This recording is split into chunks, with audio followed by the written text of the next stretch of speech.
Ya, selamat sahabat buat kita semua. Senang sekali kita boleh bertemu kembali PGSSI untuk membahas pelajaran yang ke-12 ya. Pelajaran ke-12 menerima kerajaan yang tidak tergoncangkan. Ini satu pelajaran yang menguatkan kita ya, bahwa pilihan kita mohon di mute ya semua, bahwa pilihan kita ini sangat tepat adalah hidup dekat dengan Tuhan. Dan sebelum kita mulai, mari kita satukan hati kita untuk berdoa terlebih dahulu yang akan dipimpin oleh Ibu Irene Wairata. Ya, mari semua kita berdoa. Tuhan Allah Bapa kami dalam kerajaan surga, pada saat ini kami telah masuk dalam hari Sabat suci. Kami akan mempelajari pelajaran sekolah Sabat yang akan dibawakan oleh Pendeta Kuntara. Tuhan yang kuberikan kepada kami semua roh suci, akal budi, hikmat, pengetahuan dari surga, terlebih bagi Pendeta Kuntara. Dia memberikan pelajaran kepada kami supaya kami semua yang mendengar, kami akan mematuhi. Dan kami sebagai guru sekolah Sahabat Dewasa, kami akan terapkan itu pada besok di kelas kami masing-masing. Tuhan, ampunilah segala dosa kami begitu banyak. Inilah doa kami dalam nama Yesus. Kami sudah berdoa. Amin. Amin. Amin. Terima kasih Ibu Wairata, dan selanjutnya kita akan mendengarkan pembahasan yang akan disampaikan oleh Pendeta Kuntara. Saya ulangi, judulnya adalah menerima kerajaan yang tidak tergoncangkan, dan ayat intinya, ayat hafalan terdapat dalam Ibrani 12 ayat 28. Jadi, karena kita menerima kerajaan yang tidak tergoncangkan, marilah kita mengucap syukur dan beribadah kepada Allah menurut cara yang berkenan kepadanya dengan hormat dan takut. Silakan Pendeta Kuntara. Baik, selamat sahabat saudara-saudara sekalian. Shalom, salam dari North Carolina. Selamat Kita sahabat. Sahabat Pendeta. Kita akan belajar bersama-sama dan saya akan langsung share screen ya. Oke, menerima kerajaan yang tidak tergoncangkan. Oke. Nah, untuk pendahuluan kita bisa berikan latar belakang daripada pelajaran Sabat ini ya. Apa yang kita bisa pelajari dari judul pelajaran, kemudian mengapa pelajaran ini penting. Oke. Nah, latar belakang pelajaran ini diambil dari kitab Ibrani 12 ayat 18 sampai 29. Jadi sebetulnya hanya 12 ayat ya. Yesus digambarkan sebagai pengantara perjanjian baru dan Tuhan adalah hakim atas semua. Oke. Kemudian ini Ibrani 12 ayat 18 sampai 20 ini tertanam dalam konteks Keluaran 19 saat orang Israel berkumpul di Sinai untuk menerima hukum Allah. Paulus membandingkan Gunung Sinai dan Gunung Sion. Satu penuh ketakutan, satu penuh dengan sukacita. Sukacita kepada kasih karunia Allah akan menghasilkan syukur, ibadah, dan pelayanan. Ya, jadi ini latar belakang daripada pelajaran kita. Kemudian yang dapat dipelajari judul pelajaran, adanya kerajaan yang dapat digoncangkan. Ya, tapi ada juga kerajaan yang tidak dapat digoncangkan. Ya, manusia dapat menerima atau menolak menjadi warga dari kerajaan yang tidak digoncangkan. Menerima atau menolak adalah sebuah pilihan. Menerima kerajaan akan menghasilkan syukur, ibadah, dan pelayanan. Jadi kita bisa lihat dari judul ini, kita lihat sesuatu perkara yang sangat penting untuk kita dapat pelajari. Baik, mengapa pelajaran ini penting? Kita belajar kasih Allah yang menyediakan yang terbaik bagi kita. Dan apa itu? Kerajaan yang tidak tergoncangkan. Kita belajar apa yang dimaksudkan dengan kerajaan tersebut dan bagaimana agar kita menerimanya. Kita belajar bagaimana sambutan kita terhadap kemurahan dan kasih karunia Allah. Ya, yang kemudian telah dibacakan Ibrani 12 ayat 28 oleh Ibu Peggy barusan. Nah, apa yang kita bisa pelajari dari ayat hafalan ini? Ya, beberapa poin. Kita sudah terima kerajaan yang tak tergoncangkan. Jadi kita sudah terima. Kemudian kita diharapkan untuk memberikan sambutan kepada kerajaan tersebut. Sambutan tersebut dalam bentuk bersyukur kepada kasih karunia Allah. Kita juga menyambut kasih karunia-Nya dengan beribadah dan dengan berkenan, dengan penuh hormat dan hikmat. Hanya dari ayat itu kita bisa lihat poin-poin penting ini. Baik, ringkasan pelajaran. Datang kepada Tuhan, hakim semua orang. Ya. Lolos dari goncangan bumi dan langit, dan menyambut kebaikan dan kasih karunia Tuhan. Jadi ini 3 poin yang sangat penting yang kita bisa perdalam bersama-sama. Baik, datang kepada Tuhan. Mengapa datang ke Gunung Sion lebih bagus daripada datang ke Gunung Sinai? Ya. Ibrani 12 ayat 12 sampai 22. Sudah Lasman? Pak Lasman? Oke. Lasman? Ya, kalau belum siap saya baca ya. Sebab mereka tidak tahan mendengar perintah ini. Bahkan jika binatang pun yang menyentuh gunung, ia harus dilempari dengan batu. Dan sangat mengerikan pemandangan itu, sehingga Musa berkata, "Aku sangat ketakutan dan sangat gemetar. Tetapi kamu sudah datang ke Bukit Sion, ke kota Allah yang hidup, Yerusalem sorgawi, dan kepada beribu-ribu malaikat, suatu kumpulan yang meriah." Oke. Jadi kita bisa lihat artinya ini Paulus coba membedakan antara Gunung Sinai dan Gunung Sion, ya. Dan Gunung Sion itu bukan hanya sekedar Yerusalem, ya, tetapi berbicara mengenai masalah Sion surgawi, oke. Jadi kita memasukinya ya dengan iman, oke. Dan kita tidak perlu memasukinya dengan ketakutan, oke. Nah, Bukit Sion dikatakan itu adalah lebih bagus dari Bukit Sinai. Ya. Suasana Bukit Sinai dipenuhi dengan ketakutan. Kita coba lihat bagaimana ya di dalam Keluaran pasal 19 ini mereka ketakutan ya, gemetar, gempa bumi dan sebagainya, kilat menyambar ya. Suasana Bukit Sion dipenuhi dengan sukacita sebab kasih karunia Allah. Kita telah datang ke Bukit Sion dan berpartisipasi dalam perayaan besar. Kemudian Bukit Sion adalah gambaran surga bersama dengan Tuhan dan ribuan malaikatnya. Kita akan dapat bagian sebab Yesus ada di sana. Disebutkan Yesus adalah sebagai buah sulung dan kita oleh sebab mempunyai Yesus maka kita punya nama terdaftar di kitab di surga. Jadi kita sudah di sana dalam arti nama kita sudah di sana. Oke. Dan kita dapat menikmatinya. Ya, mengapa datang ke Bukit adalah suatu kabar baik? Ya, nah ini adalah satu hal yang oke. Mengapa itu adalah kabar baik? Bisa tanyakan kepada semua dan sebagainya. Tetapi itu adalah satu poin yang sangat penting. Oh, kita akan bahas lebih lanjut. Ya, ini merupakan satu kabar baik.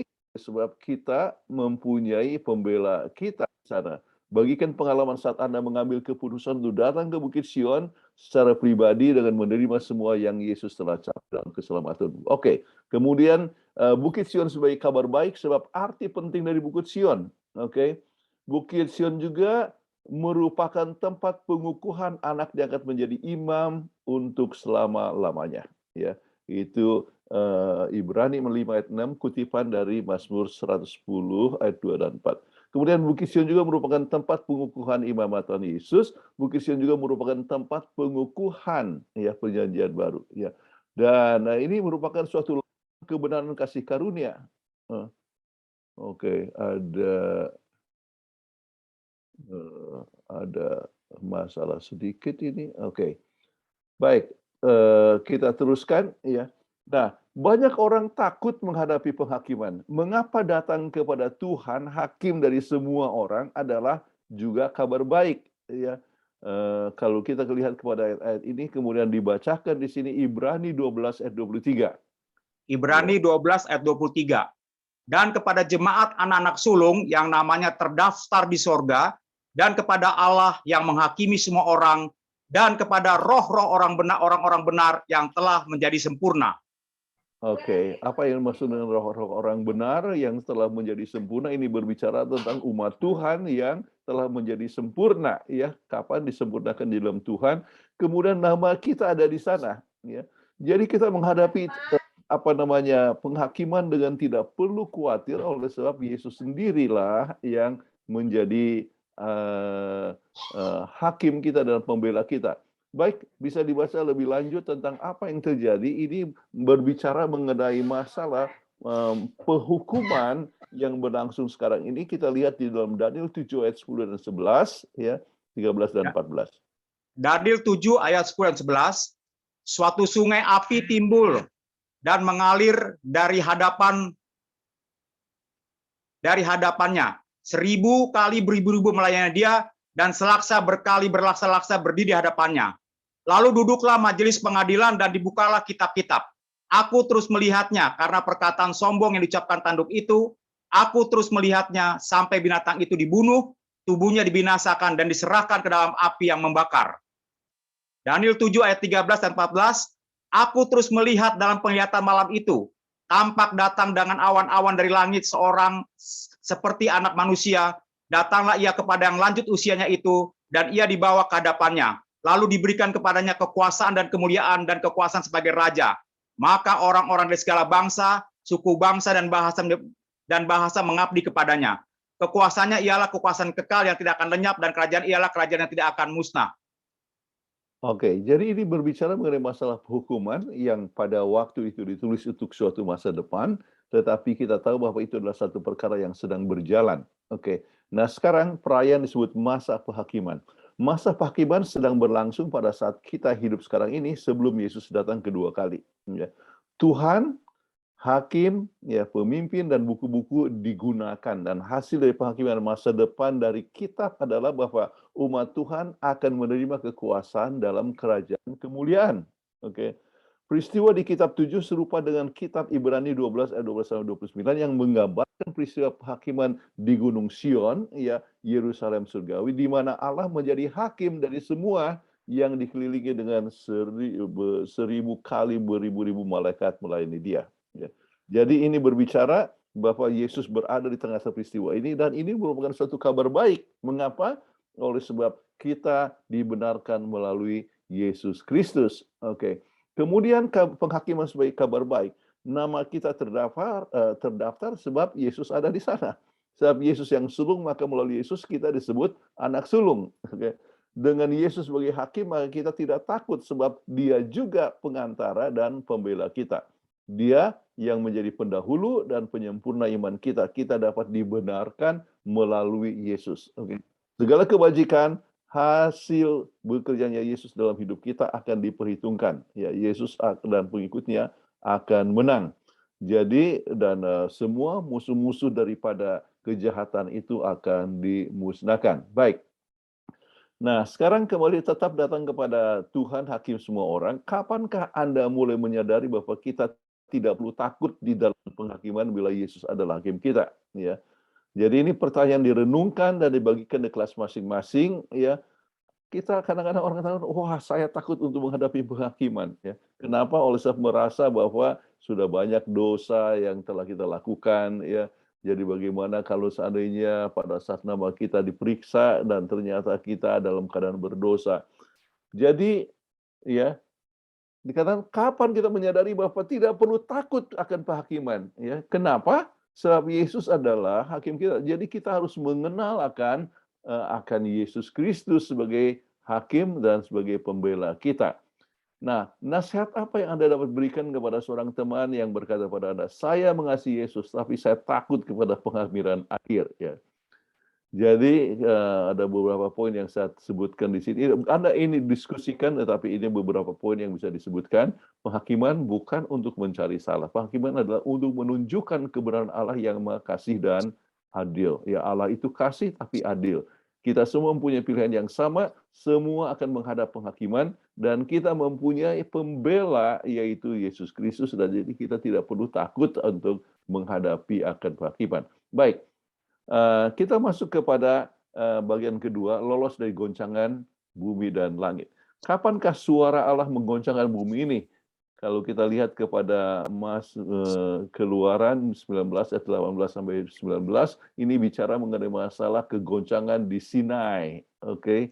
Kemudian kita lihat dari Ibrani 12 ayat 25 sampai 26. Peggy? Iya.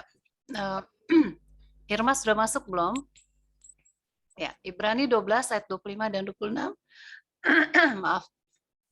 Jagalah supaya kamu jangan menolak Dia yang berfirman. Sebab jikalau mereka yang menolak Dia yang menyampaikan firman Allah di bumi tidak luput, apalagi kita. Jika kita berpaling dari Dia yang berbicara dari sorga, waktu itu suaranya menggoncangkan bumi.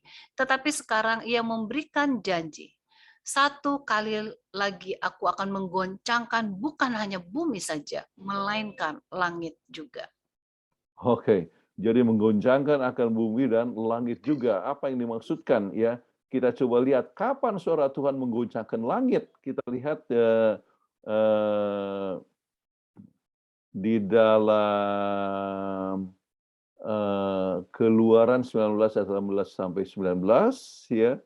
Kemudian Mazmur 16, 8, 7 dan 8 ya. Saudara Lasman. Keluaran 19 ayat 18 sampai 19. Gunung Sinai ditutupi seluruhnya dengan asap karena Tuhan telah turun ke atasnya dalam api. Asapnya membumbung seperti asap dari dapur dan seluruh gunung itu gemetar sangat. Bunyi sangkakala kian lama kian keras. Berbicaralah Musa, lalu Allah menjawabnya dalam guru. Mazmur 68 ayat 7 dan 8. Ya Allah, ketika engkau maju berperang di depan umatmu, ketika engkau melangkah di padang belantara, Sela bergoncanglah bumi, bahkan langit mencurahkan hujan di hadapan Allah, Sinai bergoyang di hadapan Allah, Allah Israel. Oke, kita coba lihat poin-poin ini ya. Pertama, goncang waktu di Sinai, tetapi juga ya masalah kegoncangan ini menunjukkan akan kehadiran Tuhan di dalam memusnahkan akan musuh-musuh kebenaran ya. Jadi kita harus ingat, hal yang harus diingat, walaupun Yesus telah bertahta di surga, keselamatan kita masih belum sempurna dan kita masih perlu untuk memperhatikan peristiwa yang penting yang akan terjadi. Arti keguncangan di langit dan di bumi. Perjanjian Lama, penggoncangan bumi adalah hal yang umum untuk hadirnya Tuhan yang muncul untuk menyelamatkan umatnya. Misalnya ketika Deborah dan Barak berperang melawan Sisera. Tuhan berperang dari surga atas nama mereka. Ini digambarkan dengan adanya gempa bumi yang kuat dan mengguncangkan bumi dan gunung-gunung adalah karena adanya hadirat Tuhan. Oke. Kemudian kita coba lihat, kita menemukan gambaran yang sama ketika ini muncul di seluruh kitab Alkitab, ya, Perjanjian Lama, ya. Ketika Tuhan tampaknya membebaskan umatnya yang tertindas. Kita sudah baca tadi dari Mazmur 68, ya. Nah, penggoncangan menjadi signal penghakiman Tuhan saat Dia menegakkan otoritasnya atas bangsa-bangsa di bumi. Para nabi meramalkan ini akan terjadi pada hari Tuhan. Nah, kata kitab Ibrani menggoncangkan langit ya mengacu kepada kehancuran musuh Allah ya. Tuhan akan menghancurkan musuh-musuh ini di masa depan dan setelah selesai tugas keimamatannya di surga berakhir. Jadi selesai masa pekerjaan Tuhan ya di surga, maka Dia akan menghancurkan umatnya dan itulah yang menggoncangkan makanya satu kali lagi ya, yaitu waktu Yesus datang. Baik. Nubuatan apa dalam Alkitab yang memberikan jaminan kepada kita puncak kemenangan Tuhan atas segala kuasa yang coba mengalahkan kerajaannya dan umatnya? Oke, Daniel 2:44. Daniel 2, langsung silakan Pak Lasman. Daniel 2 ayat 44. Tetapi pada zaman raja-raja, Allah semesta langit akan mendirikan suatu kerajaan yang tidak akan binasa sampai selama-lamanya. Dan kekuasaan tidak akan berlari lagi kepada bangsa lain. Kerajaan itu akan meremukkan segala kerajaan dan menghabisinya, tetapi kerajaan itu sendiri akan tetap untuk selama-lamanya. Lihat Daniel 7 ayat 27. Oke, jadi ini berbicara mengenai masalah kerajaan yang akan menghancurkan akar 10 jarum kaki, dan itu adalah berbicara mengenai masalah kerajaan kemuliaan, di mana Yesus sebagai Raja, jadi waktu saat Yesus datang kedua kali. Oke. Nah, sekarang kerajaan yang tak tergoncangkan, ya, kerajaan kasih karunia. Yesus sebagai Raja yang percaya akan Dia adalah warga negara kerajaan rahmat. Jadi kita adalah anggota kerajaan itu, ya. Kemudian kerajaan kemuliaan saat Yesus datang dengan penuh kemuliaan. Kemudian Dia akan menggoncangkan dunia seperti dunia, berarti dunia akan diperbaharui dan Tuhan beserta umatnya akan hidup di dunia. Dan dikatakan bahwa Dia akan membagikan pemerintahnya kepada kita, sebab kita juga akan mengadili akan orang-orang jahat ataupun juga para malaikat, dikatakan. Baik, Apakah perkara yang tidak bisa digoncangkan dan tetap dalam kerajaan Allah yang tidak tergoncangkan? Apa yang dikatakan dalam Ibrani 12 ayat 27 dan 28? Ibrani 12 ayat 27 dan 28, ungkapan satu kali lagi menunjuk kepada perubahan pada apa yang dapat digoncangkan, karena ia dijadikan supaya tinggal tetap apa yang tidak tergoncangkan. Jadi, karena kita menerima kerajaan yang tidak tergoncangkan, marilah kita mengucap syukur dan beribadah kepada Allah menurut cara yang berkenan kepadanya dengan hormat dan takut. Oke. Nah, sekarang kita perlu melihat dengan jelas ya mengenai masalah ini. Keimamatan Yesus tidak akan tergoncangkan dan akan tetap selamanya. Pada penghakiman terakhir, orang-orang yang di dalam Yesus yang tidak akan tergoncangkan. Oke.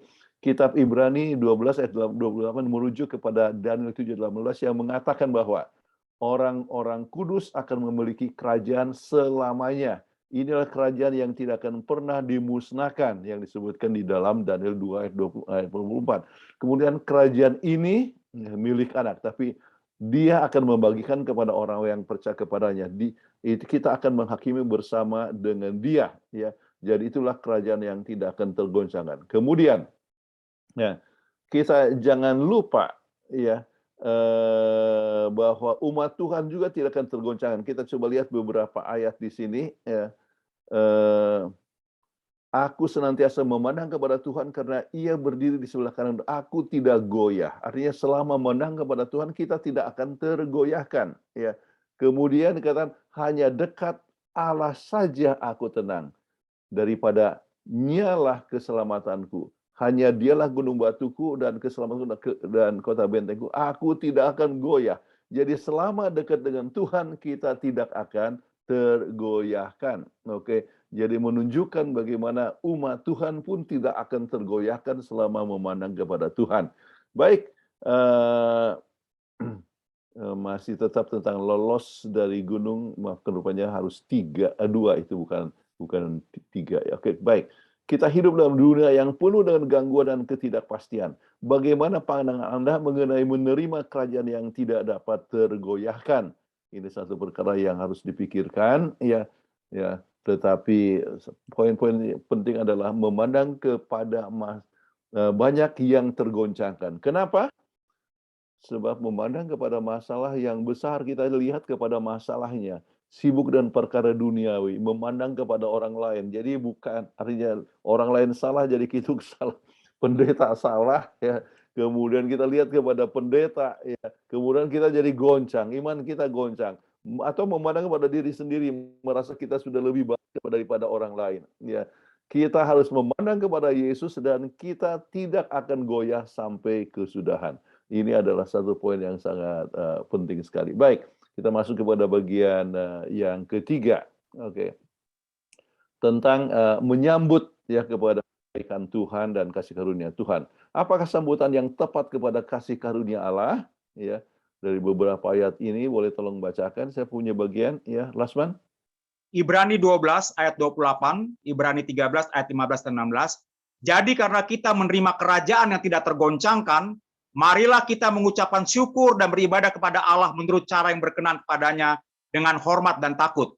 Sebab itu marilah kita oleh Dia senantiasa mempersembahkan korban syukur kepada Allah, yaitu ucapan bibir yang memuliakan namanya.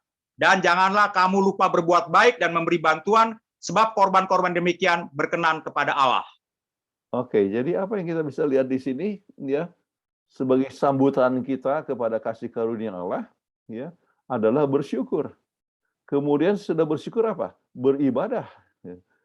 Bagaimana? Dengan hormat dan takut, maksudnya dengan hikmah. Ya. Kemudian marilah kita apa? Mempersembahkan korban syukur. Ya. Bagaimana kita memberikan korban syukur? Ucapan bibir memuliakan nama Dia, artinya memuji Dia. Kemudian jangan lupa berbuat baik. Ya. Jadi melakukan kegiatan-kegiatan yang berkenan kepada Tuhan. Oke, kita coba lihat ya singkatan dari apa yang kita bahas itu. Bersyukur, memberikan nyanyian dan pujian, beribadah sesuai dengan kehendak Allah, ya, kehendak-Nya. Kemudian memberikan pelayanan dan kemuliaan, memberikan tubuh kita sebagai korban yang hidup, ya. Itu hal yang sangat penting.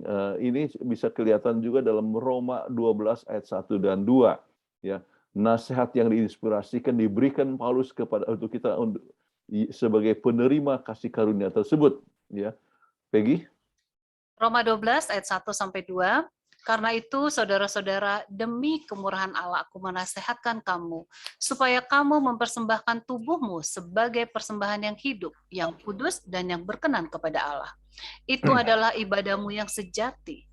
Janganlah kamu menjadi serupa dengan dunia ini, tetapi berubahlah oleh pembaharuan budimu, sehingga kamu dapat membedakan manakah kehendak Allah, apa yang baik, yang berkenan kepada Allah, dan yang sempurna.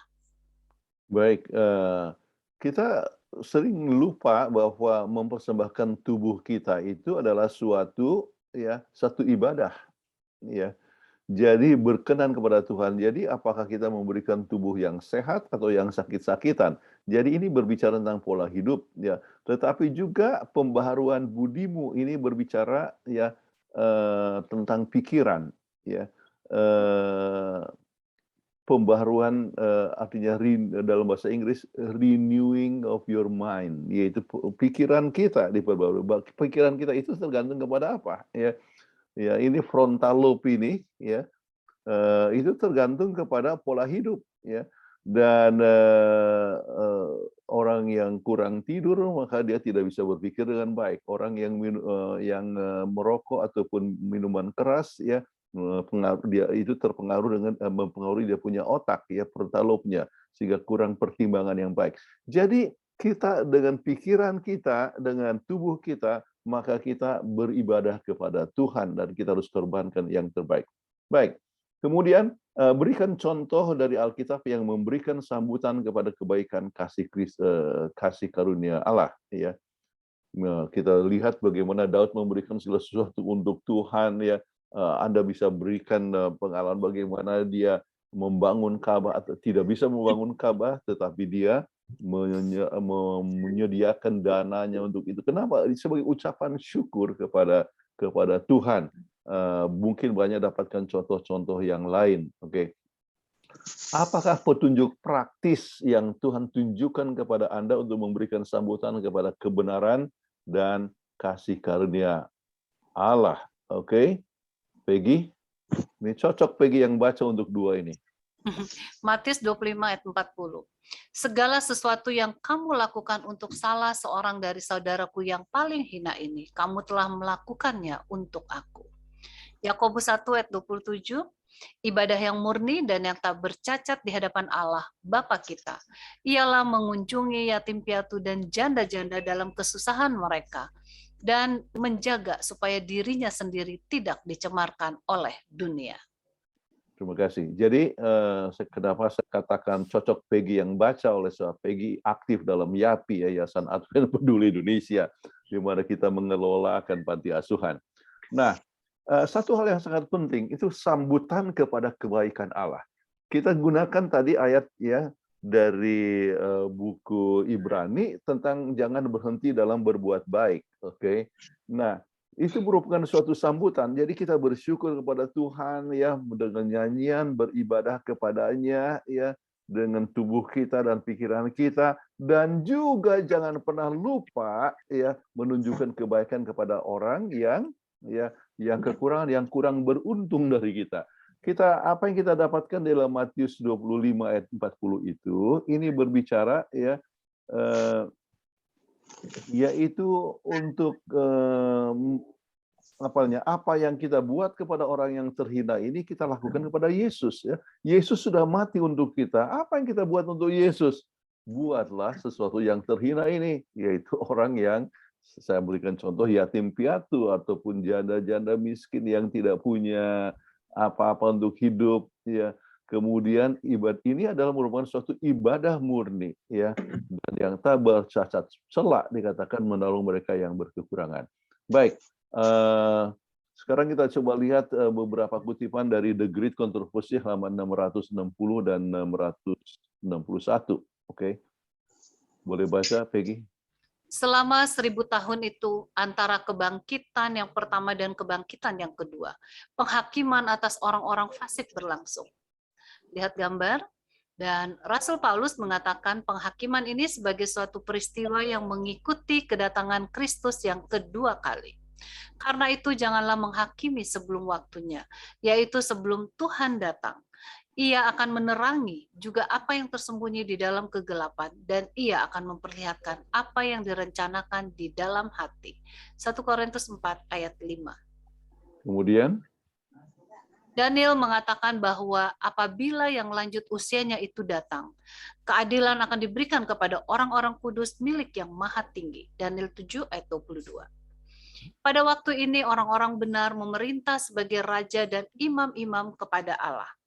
Rasul Yohanes di dalam Wahyu mengatakan, lalu aku melihat tahta-tahta dan orang-orang yang duduk di atasnya. Kepada mereka diserahkan kuasa untuk menghakimi. Mereka akan menjadi imam-imam Allah dan Kristus, dan akan memerintah bersama-sama dengan Dia 1000 tahun lamanya. Wahyu 20 ayat 4 dan 6. Pada waktu inilah sebagaimana diramalkan oleh Rasul Paulus, orang-orang kudus akan menghakimi dunia. 1 Korintus 6 ayat 2. oke. Kemudian yang terakhir, kutipan. Dengan bersekutu bersama Kristus, mereka menghakimi orang-orang fasik, membandingkan tindakan-tindakan atau perbuatan-perbuatan mereka dengan buku peraturan Alkitab, dan memutuskan setiap kasus sesuai dengan perbuatan-perbuatan yang telah dilakukan oleh seseorang. Kemudian bagian yang harus diderita oleh orang fasik ditentukan sesuai dengan keputusan-keputusan mereka dan dicatat di bawah nama mereka di dalam kitab kematian. Setan dan malaikat-malaikat jahat juga dihakimkan oleh Kristus dan umat-Nya. Rasul Paulus berkata, tidak tahukah kamu bahwa kita akan menghakimi malaikat-malaikat? 1 Korintus 6 ayat 3. Dan Yudas mengatakan bahwa ia menahan malaikat-malaikat yang tidak taat pada batas-batas kekuasaan mereka, tetapi yang meninggalkan tempat kediaman mereka dengan belenggu abadi di dalam dunia kekelaman sampai penghakiman pada hari besar. Baik, terima kasih. Jadi kita bisa lihat kutipan-kutipan ini menunjukkan tentang masa penghakiman di surga, kemudian sampai kepada masa penghakiman, ya. Nah, kita akan bersama-sama ikut di dalam memutuskan itu semua. Baik. Nah, sebagai kesimpulan, ya, Tuhan telah memberikan kasih karunia-Nya kepada kita agar kita ambil bagian dalam kerajaan yang tidak tergoncangkan. Oleh sebab kasih karunia-Nya, kita dapat memperoleh kerajaan yang tak tergoncangkan dengan sukacita. Ya. Banyak hal yang dapat menggoncangkan kita dalam masa kegoncangan di dunia ini ataupun melewati masa penghakiman surga. Namun selama kita dekat dengan Tuhan, memandangkan kasih karunia yang agung, kita tidak akan pernah tergoncangkan. Kita semua akan sampai di kerajaan yang tak tergoncangkan, yaitu kerajaan surga, selama bergantung sepenuhnya kepada Hakim Ilahi. Ya. Kemudian mungkin satu poin yang bisa ditambahkan juga kesimpulannya itu nomor 5, ya, yaitu kita dapat memberikan sambutan yang positif, ya, kepada kasih karunia Allah dengan, ya, menunjukkan dengan bersyukur kepadanya, memuji akan Dia, dan beribadah kepadanya sesuai dengan kehendak Tuhan, dan juga, ya, memberikan pelayanan kepada Tuhan dan sesama manusia, ya, dan jangan lupa dalam menolong orang-orang yang miskin seperti janda dan yatim piatu.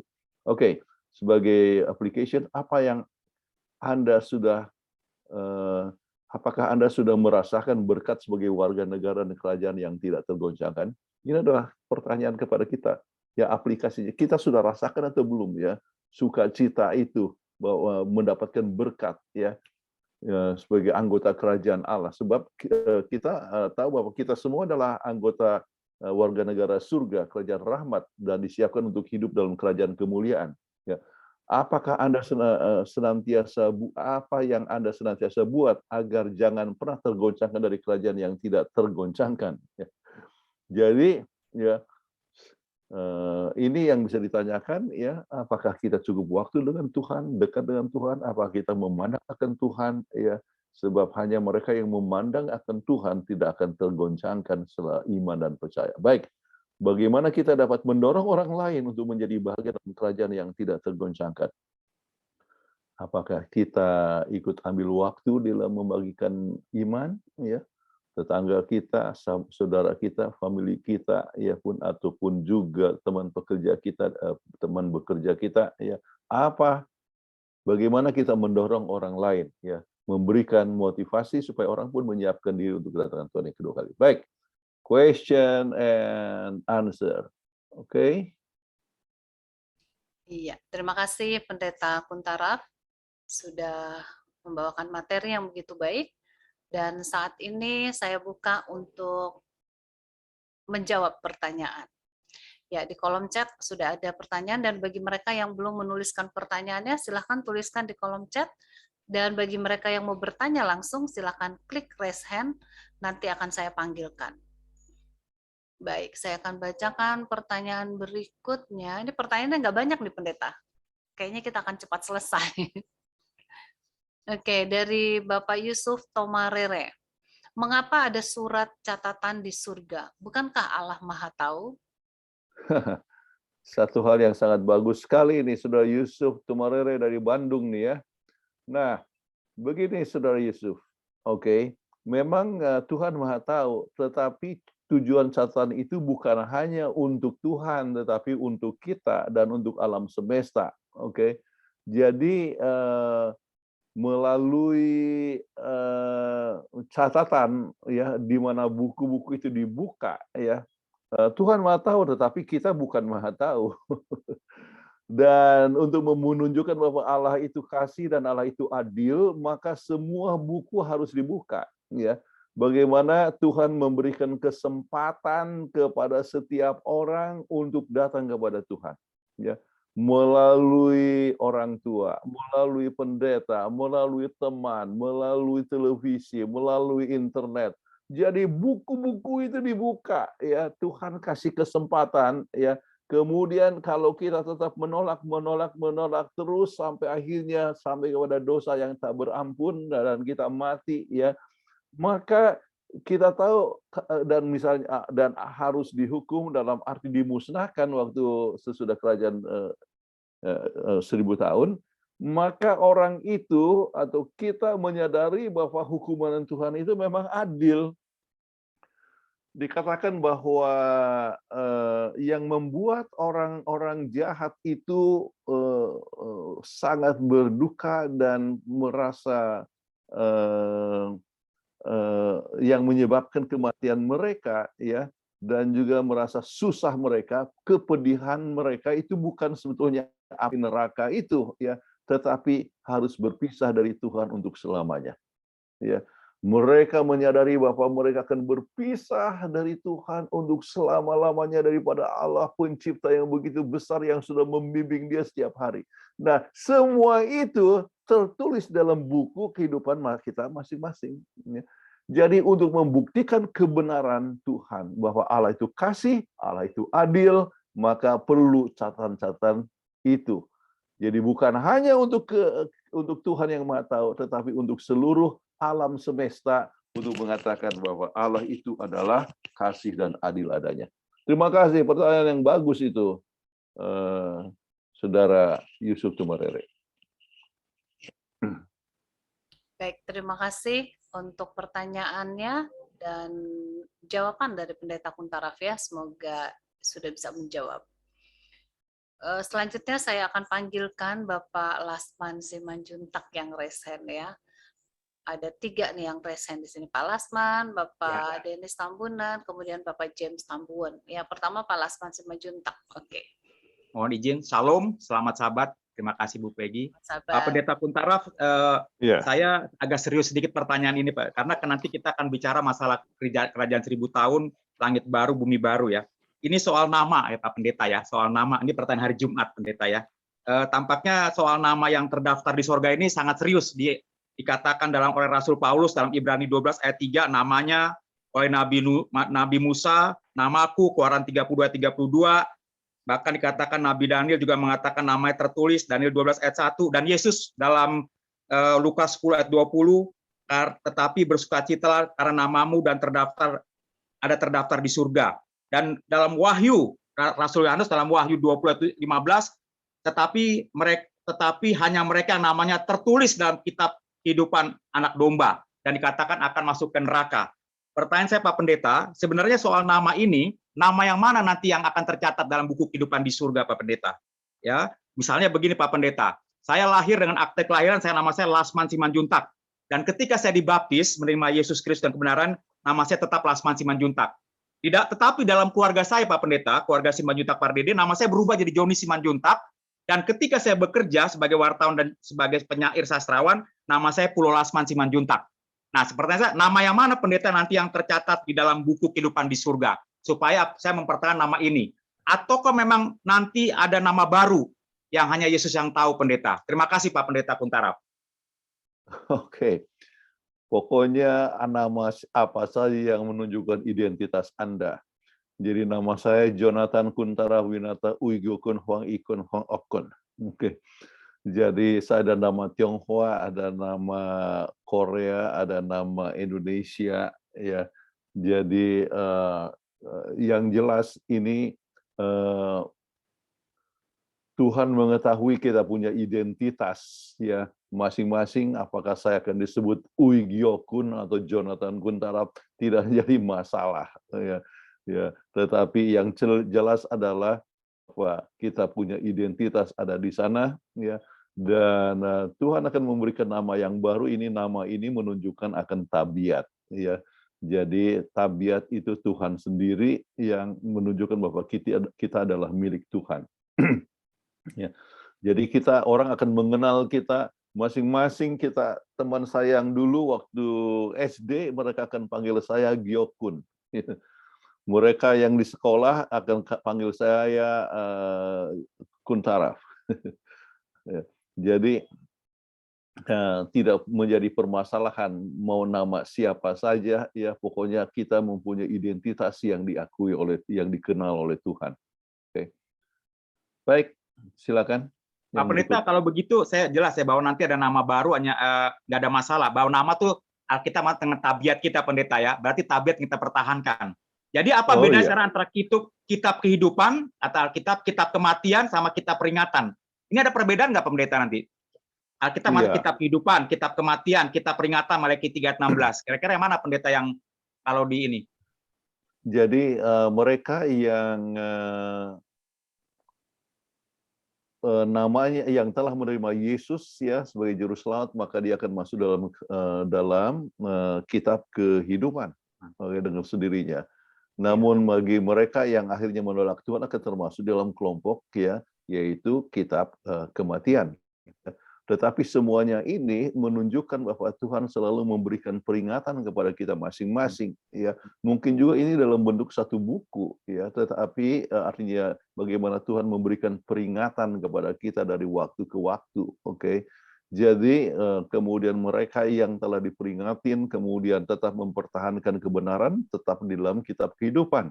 Mereka yang akan tidak mengikuti akan peringatan, ya, daripada Tuhan akhirnya masuk di dalam buku kematian. Ya, baik. Terima kasih Pendeta. Sesuatu yang sesudah kita tiba di surga kita akan lihat akan semua ini. Baik, terima kasih Pendeta Kuntaraf jawabannya. Selanjutnya saya akan panggilkan yang resen Bapak Denis Tambunan. Silakan Pak Tambunan. Terima kasih Bu Peggy, terima kasih Bapak Pendeta Kuntarap yang memberikan waktunya. Baik, saya langsung bertanya saja sehubungan dengan pelajaran kita yang terdapat di dalam Wahyu 13 ayat 8 dan dikaitkan dengan Maleakhi 3:16 tadi yang disinggung oleh Bapak Lasman Simanjuntak tadi. Di dalam Wahyu 13 ayat 8 dikatakan di sini, dan semua orang yang diam di atas bumi akan menyembahnya, yaitu setiap orang yang namanya tidak tertulis sejak dunia dijadikan di dalam kitab kehidupan dari anak domba yang telah disembelih.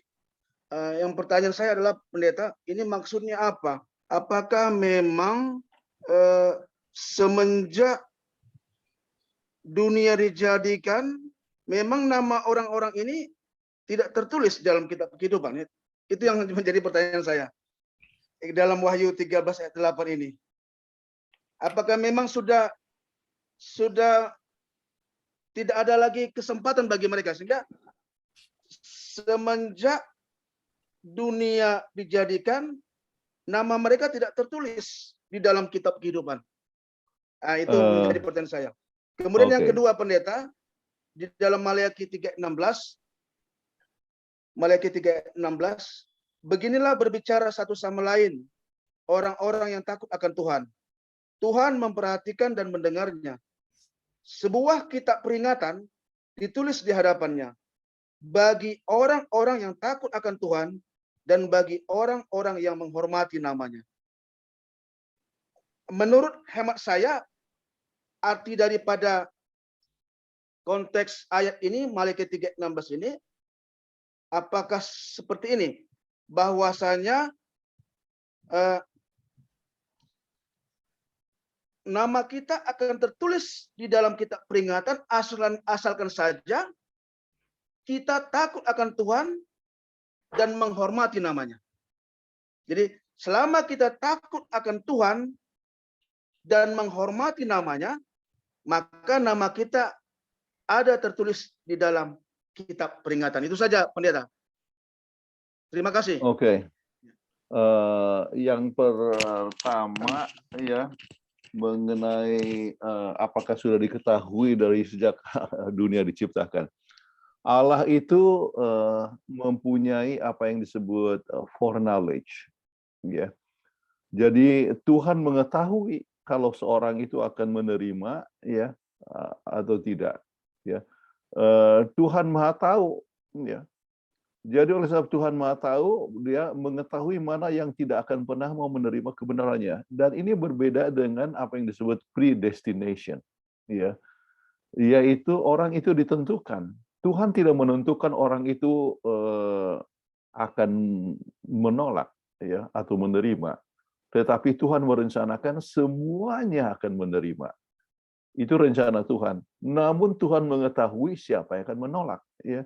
Jadi oleh sebab Tuhan mengetahui siapa yang menolak, maka Tuhan mengetahui. Jadi sudah tertulis itu dalam arti foreknowledge. Tuhan sudah mengetahui apa yang akan terjadi dengan kita masing-masing, ya. Tetapi Tuhan memberikan kepada kita suatu pilihan, dan pilihan untuk menerima atau menolak. Dan kalau kita mau tetap menolak terus, ya Tuhan mengetahui bahwa satu waktu akan ada orang-orang yang tidak akan pernah mau menerima, ya. Jadi itu yang dimaksudkan. Kemudian buku peringatan, ya, itu kita harus mengingatkan, kita harus melihat dari satu segi, ya, bahwa buku peringatan, ya, yang tertulis di mana Tuhan selalu mengingatkan akan kita masing-masing, ya. Apakah ini, kita ambil contoh saja, Alkitab. Apakah bisa Alkitab menjadi satu buku peringatan kepada kita? Bukankah Alkitab juga mengingatkan kita akan kasih Allah?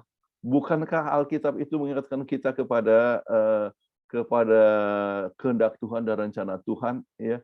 Jadi peringatan yang dimaksudkan itu adalah satu hal yang mengingatkan kepada kita masing-masing, ya, akan kehidupan kita, ya, bagaimana kita harus bangun pada saat kita jatuh, ya. Jadi ini adalah sesuatu perkara yang tertulis dalam suatu buku peringatan untuk menunjukkan pada saat satu waktu, ya, di mana semua buku dibuka, ya, maka mereka atau kita semua melihat bahwa memang kita sudah mendapatkan peringatan. Kita sudah diingatkan, ya, pada tanggal jam sekian, pada saat kita melanggar, ya, sebelum melanggar, ya, Tuhan itu sudah ingatkan, ya, sebelum Adam dan Hawa itu berdosa untuk memakan buah pengetahuan baik dan jahat. Kan Tuhan sudah ingatkan, kamu jangan makan ini, ya. Begitu juga kepada kita masing-masing. Tuhan sudah ingatkan apa semua, ya. Tetapi kalau kita tetap mengeraskan hati, ya, akhirnya kita akan masuk di dalam kelompok yang akan masuk di dalam kematian, ya. Tetapi kalau kita mendengar akan suara Tuhan, maka kita berada di dalam satu buku kehidupan, ya. Hanya itu mungkin yang saya bisa jelaskan. Iya. Terima kasih Pendeta. Iya, Ya. semoga terjawab ya Pak Tambunan. Ya. Oke, terima kasih. Dan selanjutnya saya akan bacakan pertanyaan yang masuk ya di kolom chat. Ini ada direct message kepada saya, Bapak Jerry L. Penghakiman mulai tahun 1844. Namun Musa, Elia, Henok sudah masuk ke surga sebelum penghakiman dimulai. Kapan mereka dihakimi? Ya. Mereka telah dibenarkan oleh sebab iman mereka kepada Tuhan, ya, kepada Juru Selamat, ya. Jadi dengan demikian maka mereka merupakan suatu pendahulu, ya, berdasarkan iman mereka kepada Tuhan, ya. Jadi adanya suatu jaminan bahwa Yesus yang akan datang menjadi Juru Selamat bagi mereka, dan keberangkatan mereka telah menjadi suatu perlambang bagi umat Tuhan di akhir zaman. Yaitu Henokh menggambarkan orang yang tidak pernah mati, ya, naik ke surga. Kemudian Musa adalah orang yang pernah mati tetapi dibangkitkan dan naik ke surga. Tetapi itu adalah berdasarkan akan jaminan akan kasih Allah atau kasih karunia Allah, ya. Jadi kita sebutkan itu apa namanya, kalau bahasa Indonesia itu seperti down payment, ya, perskot. Oke, menunjukkan bahwa apa yang Tuhan janjikan itu adalah benar-benar terjadi. Baik, terima kasih untuk jawabannya Pendeta. Selanjutnya dari Ibu Molly Sentana. Apa yang dimaksud dengan masa penggoncangan, the shaking time, dan bagaimana agar tidak tergoncang keluar? Baik, terima kasih Ibu Molly Sentana dari Surabaya. Oke. Ini masa kegoncangan disebutkan oleh Roh Nubuat berulang-ulang. Ini adalah sesuatu perkara yang tidak identik dengan yang tergoncangkan di dalam pelajaran kita, tetapi kita singgung juga oleh sebab umat Tuhan itu tidak akan tergoncangkan. Masa kegoncangan sebetulnya tahun 1850-an Mrs. White sudah katakan masa kegoncangan. Kenapa? Waktu itu diuji umat Tuhan itu kalau mau menurut atau tidak. Kemudian diulangi berulang-ulang sampai dikatakan sekarang ya adalah masa kegoncangan. Sekarang adalah masa kegoncangan. Itu diulang berulang-ulang, ya. Pada saat ada satu kemurtadan yang telah dibuat oleh John Harvey Kellogg, maka Mrs. White katakan, ya, ini kita sekarang ada masa kegoncangan. Kenapa? Banyak sekali orang yang tadinya sudah di dalam Tuhan, artinya sudah mendengar firman Tuhan, mereka itu tergoncangkan. Dan banyak sampai pendeta juga tergoncangkan keluar. Ya, A.T. Jones Wegener yang menjadi pelopor tahun 1888 tergoncangkan. Mereka terpengaruh juga oleh ajaran daripada John Harvey Kellogg, atau ya ada juga masalah moral. Tetapi juga ada masalah panteisme yang ikut mempengaruhi. Jadi doktrin itu menyebabkan mereka tergoncangkan keluar. Tetapi yang disebutkan oleh Roh Nubuat pada saat kegoncangan itu disebutkan adalah alpha shaking, yaitu masa artinya apostasy, alpha apostasy, yaitu masa kemurtadan alpha, yaitu awal. Tetapi akan ada yang disebut omega, ya, apostasy, omega shaking, ya. Di akhir zaman akan lebih ada satu kegoncangan yang luar biasa. Nah, apa yang bisa menggoncangkan? Ya, disebutkan adalah straight testimony, yaitu kadang-kadang pekabaran yang langsung diberikan, orang itu tidak mau terima, ya, langsung mereka tergoncangkan keluar, mereka tidak mau ditegur, ya. Baik, kemudian ada lagi juga oleh sebab mereka terpengaruh oleh sebab keduniawian. Juga keduniawian itu termasuk mengenai masalah moral, oleh sebab moral, ya, melanggar akan hukum, ya, dan sebagainya. kemudian mereka jadi tergoncangkan keluar. Masalah keduniawian oleh sebab mereka terpengaruh kepada keduniawan seperti Alkitab yang berikan tentang contohnya tentang Demas ya. Bagaimana ya oleh sebab keduniawian ya jadi akhirnya melanggar akan hukum Allah ya. Kemudian mengenai masalah ajaran-ajaran yang mereka mempunyai interpretasi sendiri, mereka jadi terpisah daripada yang disebut ya, pillars of the church ya, yaitu kita pun punya pilar kebenaran ya, yang akhirnya mereka tergoncangkan keluar. Jadi banyak perkara-perkara ini yang dapat yang menyebabkan orang jadi tergoncangkan ya. Ini pelajaran khusus yang kita bisa bahas tentang masalah the shaking time. Bagaimana agar kita tergoncangkan keluar ya, kita selama kita memandang kepada Tuhan, dekat dengan Tuhan, menyadari bahwa keselamatan kita hanya bergantung kepada Tuhan, maka kita akan selalu mempunyai kekuatan untuk mengalahkan pencobaan ya, dan kita akan menang sehingga kita tidak akan tergoncangkan keluar. Jadi shaking time yang terbesar adalah pada saat kita akan menentukan mati dan hidup ya, mengenai masalah soal kebenaran. Dalam hal ini adalah soal hari Sabat.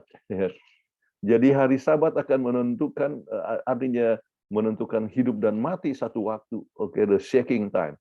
Jadi banyak orang yang akan tergoncangkan oleh sebab takut mati atau takut mendapatkan aniaya atau masuk penjara dan sebagainya. Tetapi mereka yang tetap dekat dengan Tuhan akan tetap hidup, kuat, dan tetap tersedia untuk kedatangan Tuhan yang kedua kali. Baik, banyak lagi mungkin yang bisa saya bahas mengenai masalah the shaking time ya. Ini seminar khusus untuk beberapa jam ya. Namun itulah ringkasnya Ibu Sentana, Moli Sentana. Terima kasih Pendeta untuk jawabannya, dan selanjutnya pertanyaan dari Ibu Yuliana Tung. Dalam Wahyu 20 ayat 10, iblis disiksa siang dan malam sampai selama-lamanya. Apa arti siang, malam, dan selama-lamanya di sini Pak Pendeta? Ya, kalau kita lihat ya, bahwa mereka akan dimusnahkan ya, jadi hukumannya ya yang kekal ya. Ini pelajaran khusus tentang kita punya, ini adalah neraka ya, disiksa ya selama-lamanya, artinya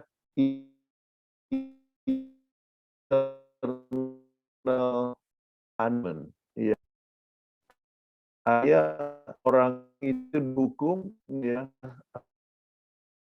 ya sampai Alkitab ya, bagaimana orang itu dibakar sampai musnah, sampai menjadi abu, kemudian orang-orang saleh akan berjalan di atas abu tersebut ya. Jadi itu tidak akan bukan berarti selama-lamanya untuk jutaan tahun, tidak ya. Orang yang tidak mengenal Tuhan mencuri ayam ya, kemudian dihukum untuk jutaan tahun, itu tidak menunjukkan keadilan Tuhan. Oke. Tetapi neraka itu ya, atau dihukum itu sampai mereka musnah, jadi eternal, artinya hukumannya itu adalah selamanya, jadi artinya dia tidak akan timbul kembali. Baik, terima kasih Pendeta, semoga menjawab ya. Selanjutnya dari D. Susanto. Apa yang dimaksudkan bahwa orang-orang kudus akan menghakimi orang jahat? Bukankah penghakiman sudah berakhir sebelum pintu kasihan tertutup? Ya, penghakiman berakhir untuk umat saleh, ya. Tetapi untuk orang jahat itu akan dihakimi itu dalam masa 1000 tahun, ya. Dan mereka itu memang sudah mati, tetapi pemusnahan itu akan terjadi, hukuman yang kekal itu akan terjadi sesudah 1000 tahun. Ingat bahwa mereka akan dibangkitkan kembali sudah 1000 tahun. Ya, ini semua di dalam buku Wahyu pasal 20. Ya, mereka bangkit bersama juga setan. Ingat, setan dihukum 1000 tahun. Kenapa? Oleh sebab setan tidak bisa menggoda lagi manusia. Jadi sesudah 1000 tahun Yerusalem baru datang, kemudian mereka coba menyerang Yerusalem baru, tetapi sebelum ya mereka menyerang akan Yerusalem baru, ya maka api dari langit turun, ya memusnahkan mereka. Ya, jadi hukuman mereka itu sesuai dengan apa yang akan dihakimi oleh orang saleh dalam masa 1000 tahun itu. Mudah-mudahan Jawab jelas ya. yang dimaksudkan. Iya, Oke. terima kasih. Setelah pertanyaan ini saya akan panggilkan yang raise hand ya. Dari Ibu Stan Striwandono. Apakah karena saat Alkitab ditulis belum ada teknologi seperti saat ini, sehingga setiap kita ada buku di surga? Apakah mungkin juga buku itu berupa USB? Apakah semua perbuatan baik dan jahat kita tertulis? Bukankah Tuhan mengampuni dan melupakan dosa-dosa kita bila kita bertobat, sehingga mungkin tidak tertulis dosa-dosa yang telah diakui dan diampuni? Ini pertanyaan yang bagus nih, Pendeta. Ya bagus.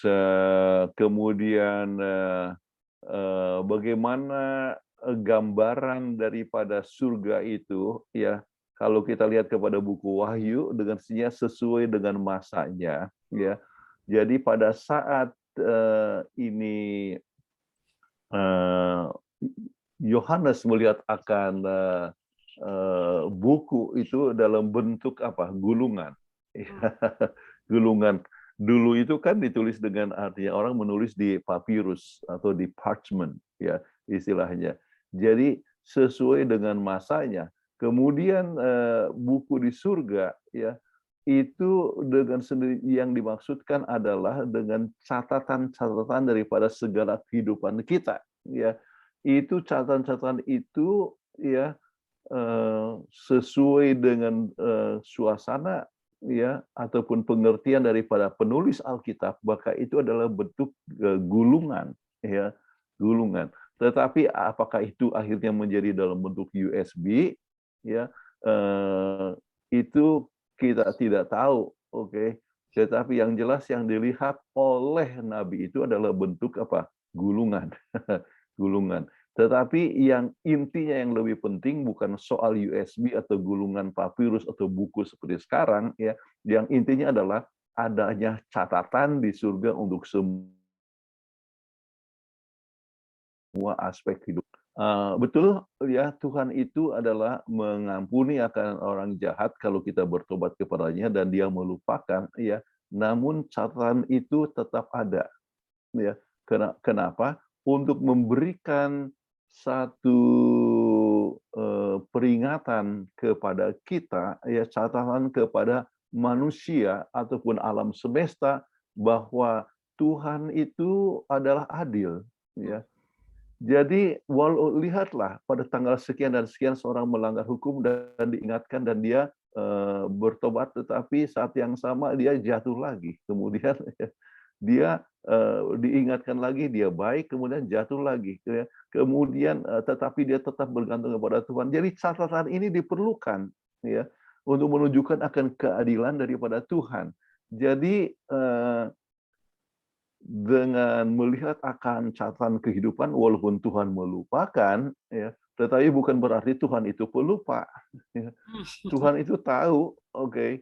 Jadi perlu catatan untuk mengingatkan. Jadi bukan untuk kepentingan Tuhan, tapi untuk kepentingan manusia ataupun juga alam semesta untuk menunjukkan akan keadilan daripada Tuhan. Sebab tuduhan yang datang dari setan adalah Tuhan itu tidak adil. Tuhan itu memberikan hukuman yang lebih besar daripada seharusnya. Tuhan memberikan hukum yang lebih sukar untuk manusia turut, artinya lebih berat daripada apa yang manusia turut, dan manusia itu mementingkan diri dalam penyembahannya kepada Tuhan. Jadi banyak tuduhan-tuduhan yang datang daripada setan. Nah, untuk itu diperlukan catatan supaya, ya, kita alam semesta ingat. Jangan artinya kita sendiri pun apa? Kita sendiri adalah pelupa, bukan? Apa yang terjadi minggu yang lalu kadang-kadang kita lupa. Maka perlu catatan, ya, untuk mengingatkan kepada kita. Oke. Jadi tujuannya adalah untuk melihat Allah itu kasih, ya, yang siap untuk mengampuni. Namun berapa kali Dia mau mengampuni itu senantiasa, ya, diperlukan catatan bahwa Tuhan itu memang kasih dan adil adanya. Amin. Jadi pendeta, mungkin pada saat kita jatuh dalam dosa itu sudah tercatat. Kemudian kita minta ampun, tercatat lagi, begitu ya pendeta ya? Ya, jadi semua kehidupan itu adalah satu kehidupan yang tetap tercatat.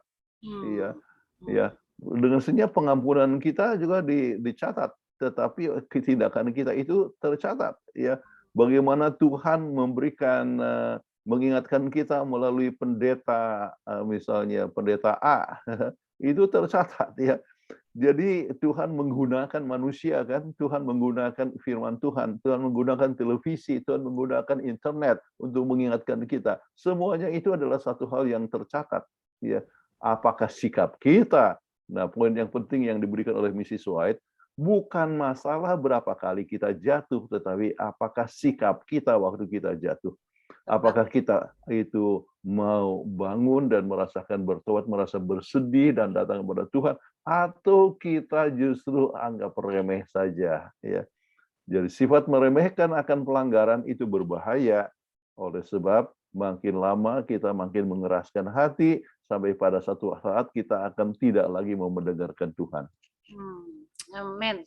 Terima kasih untuk jawabannya pendeta. Puji Tuhan. Terima kasih Bu Stans, pertanyaannya yang bagus. Dan baiklah mulai sekarang kita sudah mendengarkan ini, biarlah kehidupan kita dicatat yang baik ya. Oke, selanjutnya saya akan panggilkan yang resen Bapak James Tambuwun. Silakan Pak James. Shalom, selamat sahabat, kedengaran? Shalom. Bagaimana Saudara Tambuwun?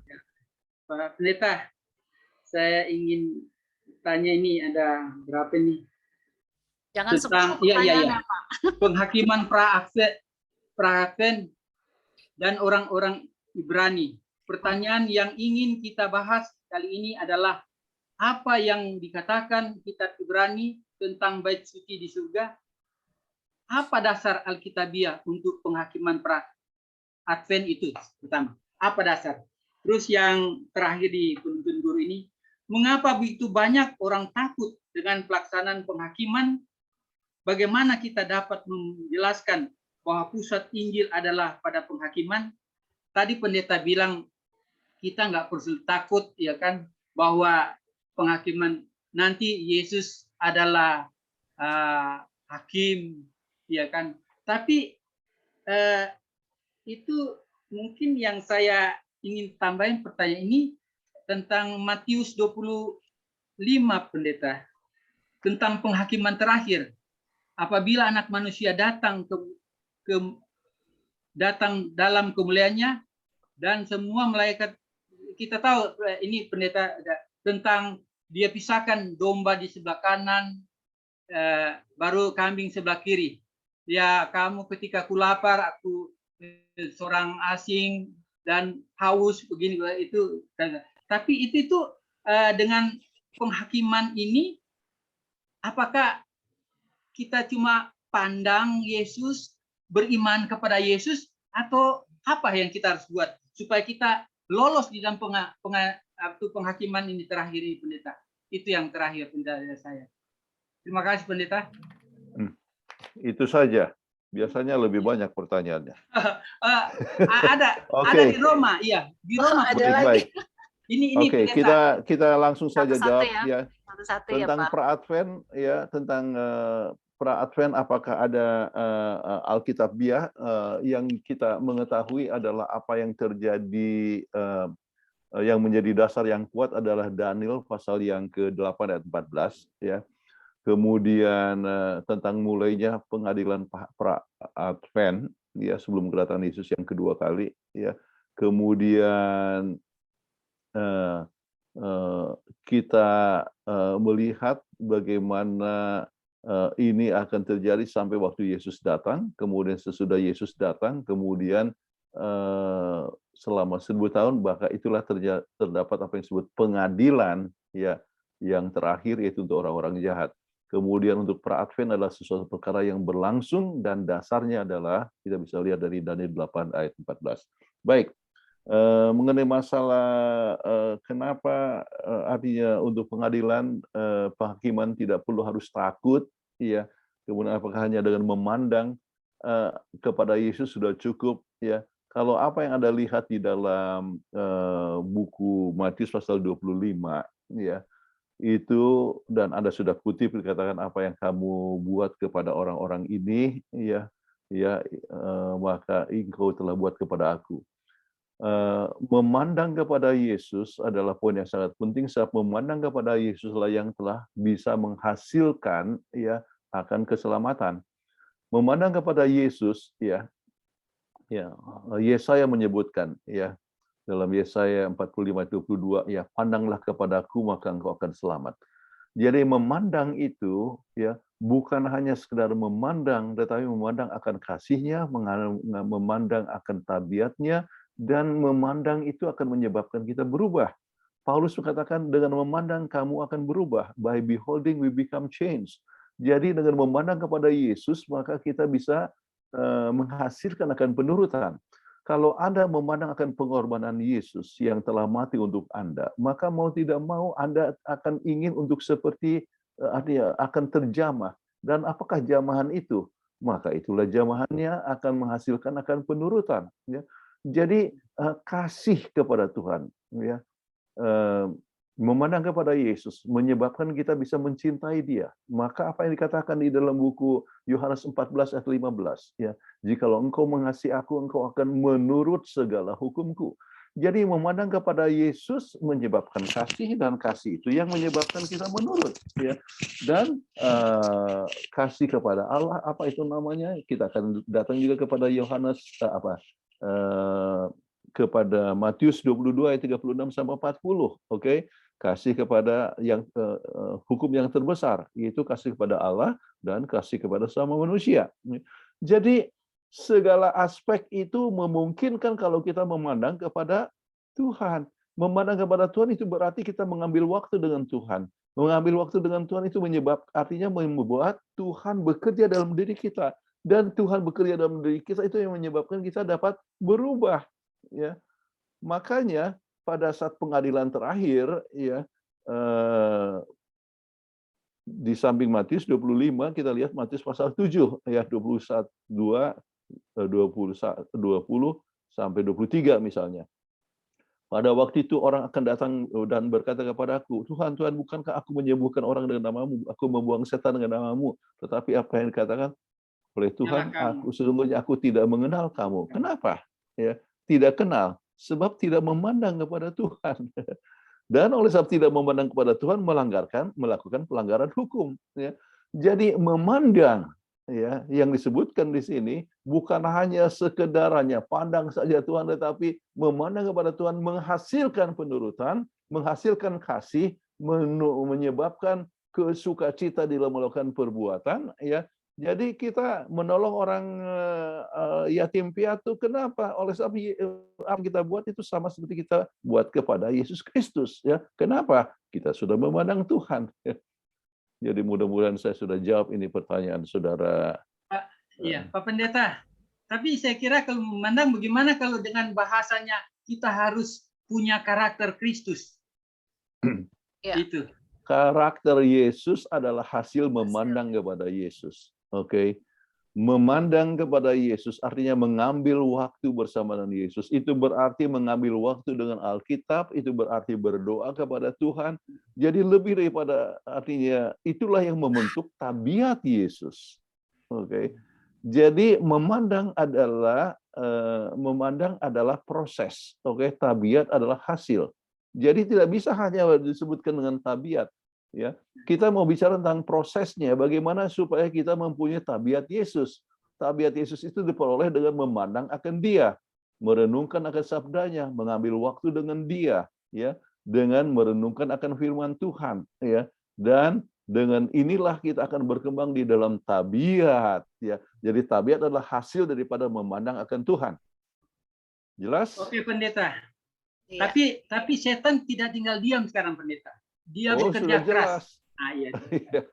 Iya. Jelas, ya. Kiat-kiat Tetapi kita, ya, kiat-kiat kita bagaimana menghadapi godaan itu setan tidak suka. Malah kita Kiatnya- sudah setia, dia menjatuhkan. Kiatnya memandang kepada Yesus, jangan memandang setan. Oke.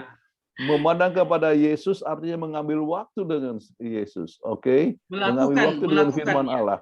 Kalau Anda ya memikirkan keduniawian, acara televisi ataupun internet Anda lebih banyak digunakan untuk melihat yang duniawi, ya, pornografi, ya, dan sebagainya, maka Anda terpengaruh oleh godaan setan, ya. Dan kalau sudah lihat dengan memandang, kita akan berubah. Memandang pornografi, akhirnya kita bertindak yang porno, oke? Ya, dan sebagainya. Jadi thank you. memandang kepada Tuhan, oke? Jelas? Jelas, Oke. Pendeta. Terima kasih. Oke. Terima kasih. Terima kasih Pendeta, terima kasih Pak Tambun. Dan selanjutnya saya akan panggilkan yang masih resen Bapak John Parhusit. Silakan Pak John. Selamat Hari Sabat, Pendeta Jonathan dan Peggy. Selamat sahabat, selamat Pendeta sahabat, Parhusit. Ya, Sudah lama tidak kesempatan berjumpa. Saya terima kasih. Ya, di dalam Wahyu 22 ayat 12 dikatakan, sesungguhnya aku datang segera dan aku membawa upahku untuk membalaskan kepada setiap orang menurut perbuatannya. Jadi pada waktu Yesus datang, manusia yang benar tentunya dengan diberikan hadiah itu sudah ada penghakiman terhadap dia. Dan demikian juga bagi orang yang mati pada saat itu juga mendapat penghakiman juga bahwa mereka akan binasa.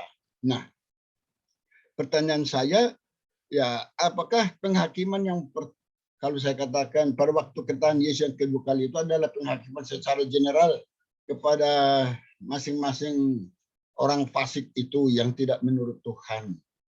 Namun setelah pada waktu nanti turun, pada waktu turun Yesus yang ketiga kali bersama umat-umatnya, ya di situ ada eksekusi penghakiman tersebut. Dan yang saya pikirkan berarti ya umat Tuhan selama 1000 tahun itu memeriksa akan ya kehidupan tingkah laku daripada orang-orang yang fasik itu. Jadi berarti mereka ini ada 2 kali dihakimkan juga, Pak Pendeta Kuntara.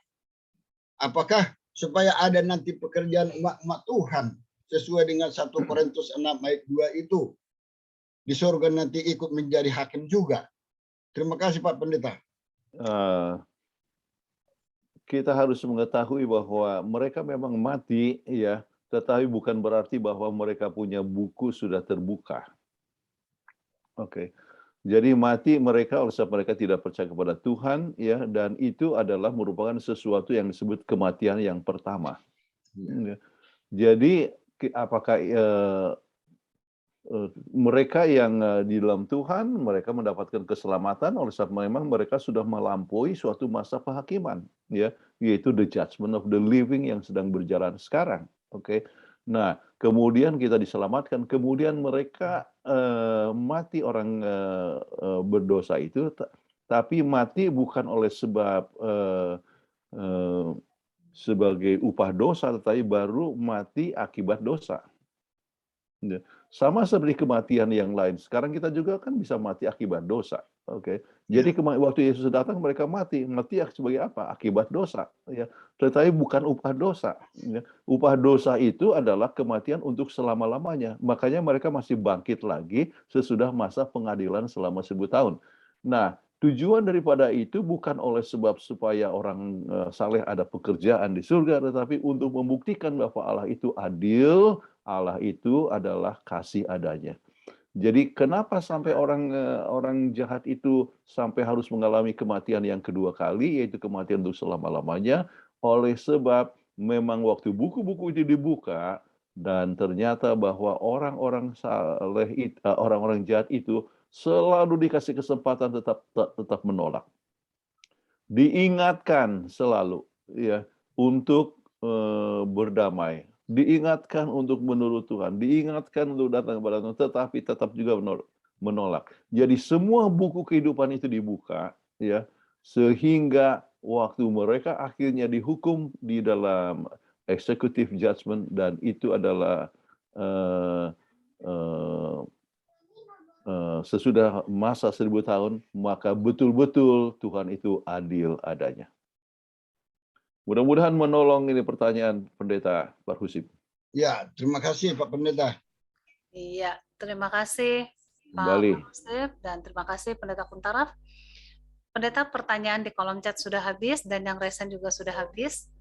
Dan kebetulan waktunya juga tepat waktu. Ya, jadi kita akan tutup pertemuan ini. Dan saya ingin mengundang kita semua yang hadir untuk tetap hadir pada minggu depan dengan pelajaran yang ke-12. Ya. Pelajaran yang ke-12 kita akan ikuti bersama-sama. Peliharalah kasih persaudaraan. Dan marilah kita tutup pertemuan ini dengan doa. Dan saya ingin mengundang kesediaan dari Ibu Stans Triwandono untuk doa tutup. Mana Ibu Stans, boleh buka kameranya? Ya, apakah masih bergabung Ibu Stans Triwandono? Mari kita sama-sama mengambil sikap berdoa. Ya Bapa kami yang di surga, pada malam hari ini ya Tuhan, kami datang menghadap hadirat-Mu, kami bersyukur atas cinta kasih-Mu bagi masing-masing kami yang mengikuti PGSSI, dan kami telah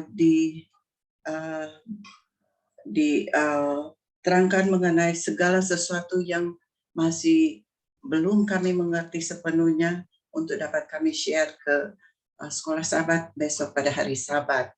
Bapa dalam surga, kami bersyukur atas Pendeta Jonathan Kuntaraf yang selalu bersedia untuk membagikan ilmu dan membagikan kebenaran kepada kami yang masih begitu awam. Kami bersyukur juga dengan Peggy yang selalu memfasilitasi acara ini, sehingga dengan demikian ya Tuhan, kami juga mempunyai kepercayaan diri untuk dapat share kepada anggota-anggota yang akan mendengarkan pelajaran sekolah Sabat pada besok hari. Terima kasih Tuhan, berkati seluruh partisipan pada malam hari ini, berkati Pendeta Kuntaraf dan keluarga, juga Peggy dan keluarga, kiranya berkat Tuhan menjadi bagian masing-masing kami. Dengan demikian ya Tuhan, kami hari demi hari lebih bergantung kepadamu, dan catatan buku kami di surga adalah yang terbaik untuk memuliakan nama-Mu.